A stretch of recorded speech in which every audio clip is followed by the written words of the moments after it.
Ashton Jeanty went down during a team period at practice a little while ago, and the way this entire roster reacted to it told you almost as much as anything a doctor's going to say once the imaging actually comes back. I want to walk you through exactly what's being reported before I get into what it might actually mean for this team, because I think it matters more right now to get you careful.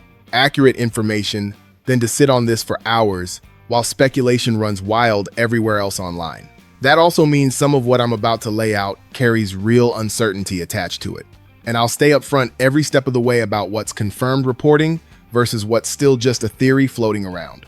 Here's what's actually being described, because the details matter more than usual in a moment like this. Multiple beat writers on the ground have landed on essentially the same sequence. Jeanty dove for a pass out ahead of him, landed awkwardly, and had to be helped off the field by trainers. He reportedly couldn't put any weight on his right leg. According to more than one account, the entire team took a knee together right there on the field. A moment of silence, or a prayer, depending on how you want to characterize it. That's the kind of reaction from a locker room that tells you something serious just happened, even before any official word comes down from the organization. As of right now, there's no statement out. I want to sit with these individual reports for a second, because the consistency across them is exactly what makes this feel credible rather than something built off one shaky account. One reporter described the dive, the landing, the inability to put pressure on the leg, and the team gathering together afterward. A separate reporter used almost identical language describing that same dive, that same inability to bear weight, that same moment on the field. A third account matched that basic sequence essentially, detail for detail. When three independent reporters land on nearly the same description of a fast-moving, chaotic scene like this one, that consistency tells you something real. This isn't one person's exaggerated read on a confusing moment. This is multiple credible voices watching the same actual event unfold and reporting it accurately. I want to be honest about where I actually stand on this, because I think that's more useful than pretending I have answers I don't have. I don't know what this injury is. Nobody outside that building knows for certain yet. There's no video circulating publicly of the actual play, which makes it genuinely difficult to diagnose anything with real confidence right now. What I can tell you is how it's being described, and some of what's out there does line up with the kind of mechanism you sometimes see behind a torn ACL. Planting a foot into the ground while trying to change direction or extend for a catch is a fairly common way that specific injury happens. That's speculation some people are running with right now, not a confirmed diagnosis. And I want to be really clear about that distinction before anyone assumes the worst outcome by default. It's worth explaining a little more about why that specific mechanism gets brought up so often around injuries like this. When a player's foot plants firmly into the turf, while the rest of the body is still rotating or changing direction, the knee joint can end up absorbing forces it wasn't really designed to handle in that exact position. That's the general profile behind a lot of non-contact knee injuries across this sport. And it's exactly why trainers and medical staff take situations like this so seriously, even before any imaging has actually happened. None of that means we should assume the worst outcome automatically. Plenty of awkward-looking falls end up being far less serious than they appear live on the field. But it does explain why people with some athletic training background are floating that specific possibility based purely on the described mechanism. There's also a real chance this ends up being something far less serious than the initial reaction on that field might suggest. Teams take a knee for players in obvious pain fairly often, and that alone doesn't necessarily confirm a season-ending outcome. It's entirely possible this turns into a 2 or 3 week absence. Jeanty gets fully evaluated, everything comes back clean structurally, and he's ready to roll by the time the regular season actually kicks off. I genuinely hope that's the version of this story we're telling in a few days.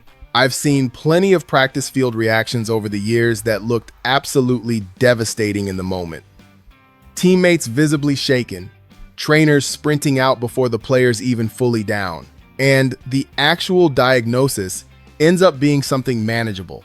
A sprain that costs a couple of weeks, rather than a torn ligament that costs a season. I'm not saying that's what happened here. I genuinely don't know yet.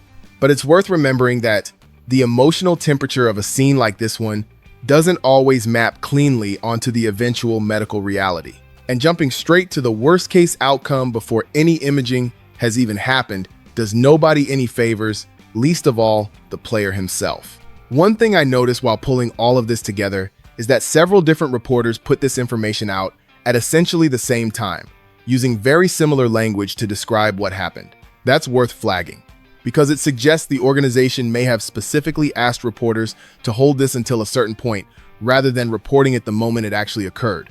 That's fairly normal practice around a significant injury. Teams often want to get through initial evaluations, maybe get imaging done, before letting information out publicly in a way that could end up being inaccurate or incomplete. The lack of an official statement so far probably reflects exactly that process playing out behind the scenes, not silence for its own sake. I'd also point out that this kind of coordinated reporting pattern, several outlets publishing nearly simultaneously with closely matching details, tends to happen specifically around genuinely significant injuries rather than minor ones. When a team is dealing with something clearly minor, a tweak, a stinger, a bit of soreness, there's usually much less coordination involved in how that news gets shared, because there's less concern about the information getting ahead of the facts. The fact that this specific update came out looking this synchronized across multiple credible sources is itself a small signal, even without any official confirmation yet, that the organization is treating this with real caution internally right now. I want to talk about why this specific injury, if it does end up being serious, would be such a significant blow for this team, because I don't think that part gets said enough in moments like this. Jeanty might genuinely be this offense's second most important player, right behind Brock Bowers. I've heard directly from reporters covering this camp that he's looked outstanding through the portion we've gotten real access to so far. He's only carried the ball a handful of times in actual game action, relative to some of the backup names getting more buzz right now. And that gap in touches is a big part of why someone like Mike Washington has captured so much of the fantasy football and online conversation lately. Washington has simply had more opportunities, more explosive plays, more total snaps to work with. But by every account coming out of that building, Jeanty himself has looked like a genuine difference maker whenever he's actually been given the football. That touch discrepancy is genuinely worth sitting with a little longer, because it's shaped a lot of the public conversation heading into this exact moment. Washington has built real hype off a much larger sample of preseason opportunities, and deservedly so given how explosive some of those runs have looked on tape. But Jeanty was a premium draft investment for exactly this kind of role. The featured back this offense is supposed to be built around long term, and the limited look we've gotten from him so far has apparently been genuinely encouraging behind the scenes, even without the same volume of touches attached to it. Losing him for any real stretch doesn't just remove one name from a crowded backfield. It removes the specific player this entire offensive infrastructure was designed around from day one of this offseason.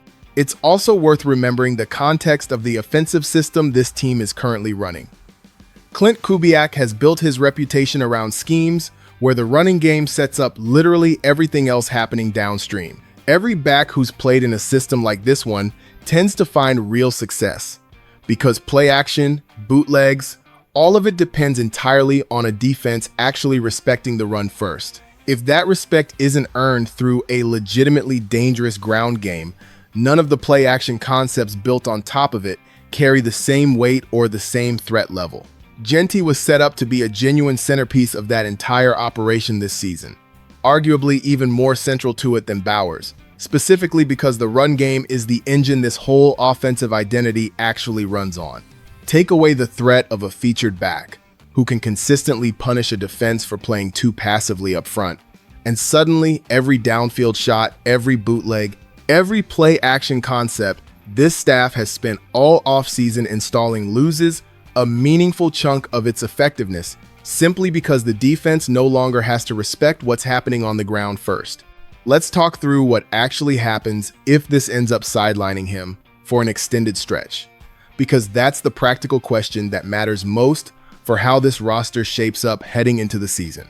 If we're talking something in the range of 3 or 4 weeks, missing the opening stretch of the regular season, that puts real pressure on the depth behind him to step up in a hurry. Mike Washington is the obvious first name anyone points to, and he's earned that attention with how he's played so far this preseason. But there's a real question worth asking honestly. Can he handle pass protection consistently enough that this coaching staff trusts him out there for the vast majority of offensive snaps? If the answer to that is no, at least not yet, then the next name up matters just as much. There's a veteran back on this roster who scored a touchdown just this past week and could be a real option in that exact scenario. There's also a back now in his third year with this organization who's flashed real ability in stretches whenever given the opportunity. Having a healthy, established starting offensive line in front of any of these options obviously makes a massive difference regardless of who ends up getting the bulk of the carries, versus trying to piece together production behind a patchwork group up front. That pass protection question specifically deserves a little more attention here, because it isn't a small detail buried inside a larger evaluation. This coaching staff has built its entire offensive approach around protecting a quarterback room that includes a genuine rookie in Fernando Mendoza. A running back who can't reliably identify and pick up a blitzing linebacker isn't just a liability in obvious passing situations. He becomes a liability the staff has to actively scheme around on early downs too, limiting the full menu of concepts available to this offense at exactly the moment continuity matters most heading into September. If Washington hasn't fully proven that part of his game yet, and there's a real chance he simply hasn't had enough live reps to prove it either way, this staff may lean more heavily on committee usage than on any single back inheriting the full workload outright. Would this coaching staff actually be comfortable handing Washington something close to a full workload, 3/4 of the offensive snaps or more, if it came down to that?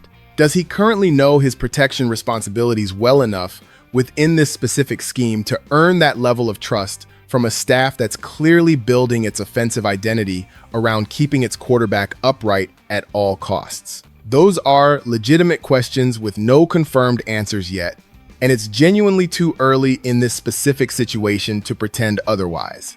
I'll be honest about where I sit on all of this right now. This update has me legitimately concerned, more than I'd like to admit, heading into a season where this offense needs every piece it can get healthy and rolling together, especially with a rookie quarterback like Mendoza still trying to find his footing behind this same group. Jeanty being available and productive makes an enormous difference in how comfortable this staff can be building around him going forward. I'm hoping for updates soon from the more established national NFL insiders, the kind of reporters who tend to get real clarity on situations like this once teams are actually ready to share information publicly. Until then, all we can do is wait, hope the worst-case speculation doesn't hold up once real details come out, and keep an eye on anything official the organization actually puts out. There's a broader pattern worth mentioning here too, for anyone who's followed enough of these situations across different teams over the years. The gap between an initial, alarming-sounding practice field report and the actual final diagnosis is often larger than people assume in the moment. Plenty of injuries that look genuinely serious in real time, a player unable to walk off, a team gathering emotionally on the field, end up being far more manageable once real imaging and a full medical evaluation actually happen. That's not me trying to talk myself into false optimism here. It's simply a reminder that the emotional weight of watching a moment like this unfold live doesn't always match the eventual medical outcome. And I think it's worth holding onto that nuance while we wait for something more concrete. I know this isn't the update anyone wanted heading into these final stretches of camp, and I don't want to overstate what we actually know right now, because we genuinely don't know much yet. But given how much this specific player means to what this offense is trying to become this season, it felt important to bring this to you the moment it started circulating, rather than sitting on it for hours. I also want to touch on the mental side of this for a second, because it matters for how the rest of this roster responds over these next few days. Watching a teammate go down like this, especially a player as central to this offense's identity as Jeanty has become in a short amount of time, tends to ripple through a locker room in ways that don't always show up in a practice report. The way this team gathered together on the field the moment it happened tells you this group is close, that this isn't just a business relationship for these guys behind the scenes. How a roster responds to adversity like this, whether it rallies together or lets it linger and fester, often says as much about a team's actual character heading into a season as anything that happens between the lines on an actual Sunday. For now, This remains a developing story, and I think the responsible thing is to treat it exactly that way until the organization or a credible national insider gives us something more definitive to work with. I'll be back the moment there's anything more solid to report, whether that's good news, bad news, or anything in between. Here's hoping this turns into a far less serious story than the initial reaction on that practice field suggested it might be.